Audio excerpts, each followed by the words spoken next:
Perkenalkan, saya Putu Eka Krisnayani dari SD 4 Ungasan, CGP Angkatan 11, Kabupaten Badung, Provinsi Bali. Hari ini saya berada di SD nomor 5 Ungasan. Saya ditemani oleh Kepala Sekolah SD nomor 5 Ungasan dalam rangka wawancara mengenai teknik atau cara pengambilan keputusan sesuai dengan nilai-nilai kebajikan. Saya persilakan dulu untuk Ibu untuk memperkenalkan diri terlebih dahulu. Terima kasih. Nama saya Niputu Ayu Sartikawati. Saya bertugas di SD 5 Ungasan sebagai kepala sekolah sudah hampir 3 tahun. Baik, berarti sudah 3 tahun bertugas di SD nomor 5 Ungasan. Di kesempatan kali ini izinkan saya untuk melakukan wawancara terkait bagaimana cara Ibu dalam hal pengambilan keputusan sebagai pemimpin di sekolah ini, seperti itu. Ibu silakan. Iya. Jadi adapun pertanyaannya pertama, bagaimana Ibu dapat mengidentifikasi kasus-kasus yang merupakan dilema etika atau rujukan moral? Nah, jika itu permasalahannya itu merupakan salah benar, itu kemungkinan menurut saya nih ya, itu adalah rujukan moral. Sementara jika itu keduanya mengandung unsur kebenaran, itu dilema etika. Itu yang saya ketahui. Baik, berarti Ibu sudah memahami ya, tentang perbedaan antara dilema etika dan rujukan moral gitu. Seperti apa hal-hal yang Ibu pertimbangkan pada saat membuat keputusan apabila bertemu dengan atau menghadapi kasus dilema etika ini? Yang jadi pertimbangan utama adalah keputusan saya yang diambil nanti itu melanggar peraturan tidak? Berarti yang pertama Ya, peraturan.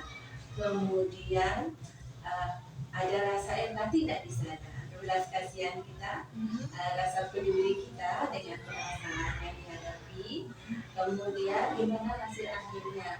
Apakah ini akan menimbulkan dampak bagi yang lain atau bagaimana? Apakah keputusan itu nanti mampu menyelesaikan masalah tanpa menimbulkan permasalahan baru yang lainnya? Iya, betul sekali ya. Berarti tadi peraturan dulu, kemudian kita ada rasa kasih sayang, kepedulian kita, kemudian hasil akhirnya untuk terbaik untuk semua gitu ya. Apa langkah-langkah yang Ibu biasa lakukan ketika sedang menemukan masalah terkait dilema etika? Ya, kalau yang khusus kasus yang itu, karena saya sudah lihat sendiri, anaknya dibawa ke sini dengan kondisi seperti itu lebih mudah kita mempertimbangkan. Kemudian untuk kasus-kasus yang lain, yang pertama otomatis harus kita ini permasalahannya kita berdalam. Apa sih masalah sebenarnya? Akar masalahnya kita cari, kemudian kita mengumpulkan informasi. Jika itu terjadi menyangkut kelas, kita informasinya dari guru kelas, dari teman-teman yang ada di kelas yang tahu permasalahan tersebut. Jika itu menyangkut seluruh sekolah, satu sekolah, berarti semua guru harus dilibatkan. Kita cari informasi, setelah itu kita pertimbangkan, diskusikan. Kalau yang seperti tadi yang saya bilang, kalau itu masalahnya di kelas, diskusi dengan guru kelas. Kalau masalah menyangkut sekolah, kita diskusi dengan semua guru.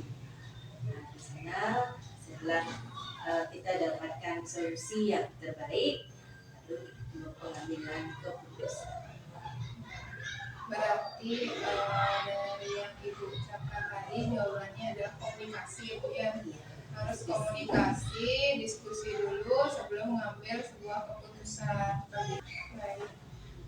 Kalau menurut Ibu nih, ketika Ibu harus menghadapi sebuah masalah, apakah penyelesaiannya itu harus Ibu selesaikan langsung atau ada jadwal atau tempat atau prosedur yang Ibu rasa lebih lebih membuat Ibu lebih nyaman seperti itu? Tergantung permasalahannya. Tergantung Tergantung permasalahannya. Kalau permasalahannya Ya. itu sesegera mungkin, Hmm. sesegera mungkin. Jika sekarang terjadi kasus, Hmm. usahakan langsung ditangani saat itu juga. Kenapa? Karena itu adalah siswa itu akan melibatkan orang tua. Jangan sampai dia pulang membawa masalah yang akan menimbulkan masalah baru lagi di kemudian harinya. Diusahakan kalau itu menyangkut siswa, begitu terjadi masalah kita langsung selesaikan. Sekian dari wawancara dari saya, Ibu. Terima kasih banyak ini atas pengalaman yang sudah dibagikan kepada saya. Semoga dari jawaban-jawaban dari Ibu itu bisa menjadi pembelajaran untuk saya ke depannya, sehingga dapat menjadi pemimpin pembelajaran yang melihat nilai-nilai kebajikan dalam mengambil sebuah keputusan, Ibu ya. Sama-sama. Mohon maaf jika ada yang kurang. Iya, saya juga mohon maaf Ibu kalau ada kata-kata yang salah. Terima kasih banyak dan selamat beraktivitas ya Ibu ya. Sama-sama. Iya, mari Ibu. Selamat siang Bapak Ibu guru hebat. Jadi hari ini saya sudah berada di SD 4 Ungasa, tempat saya bertugas. Saya sebagai guru di sekolah SD nomor 4 Ungasan ini. Di samping saya ini adalah kepala sekolah saya.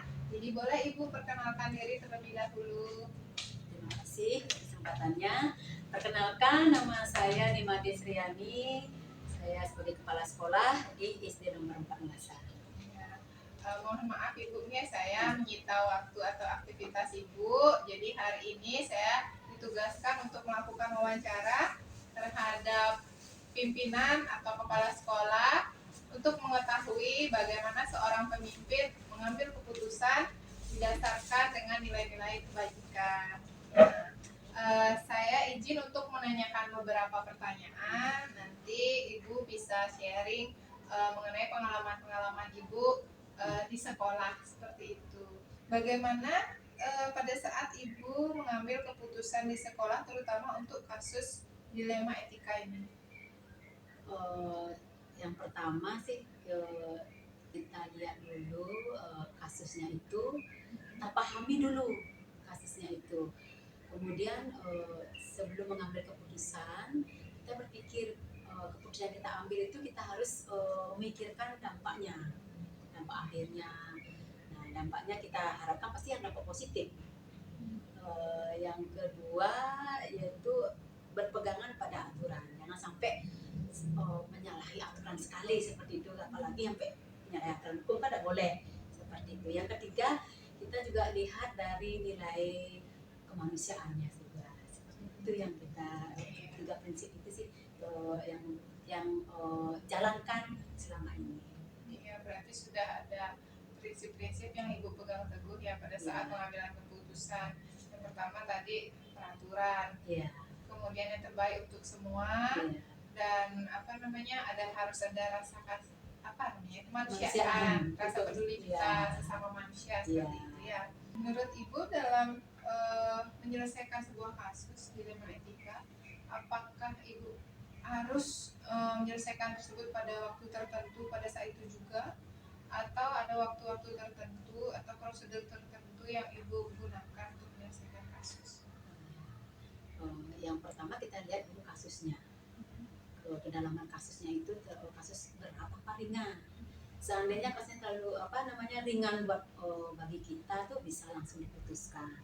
Kalau menurut kita kita harus memutuskan kasus itu dengan memerlukan pihak-pihak tertentu, ya kita dalami dulu kasus itu, kemudian kita pikirkan bagaimana baiknya sebelum memutuskan keputusan yang kita ambil. Kemudian seperti tadi kita juga ajak rembuk warga sekolah, termasuk seandainya kasusnya itu melibatkan orang tua atau orang luar dari warga sekolah, kita pun undang, kita cari solusi sama-sama, baru kita putuskan mana yang terbaik. Ya, baik, terima kasih atas sharing atau pengalaman Ibu ya.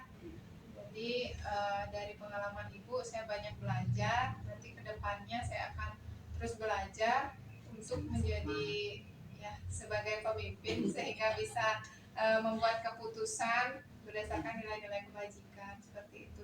Terima kasih atas waktunya Ibu. Sama-sama Bu Eka. Saya mohon maaf apabila ada salah kata dan ucapan tadi. Selamat beraktivitas kembali Bu. Sama-sama, semoga berhasil apa yang menjadi tujuan dari Bu Eka menjadi CGT. Iya, terima kasih Bu. Sekian wawancara yang saya lakukan bersama kepala sekolah saya. Terima kasih dan sampai jumpa. Om Santi Santi Santi Om.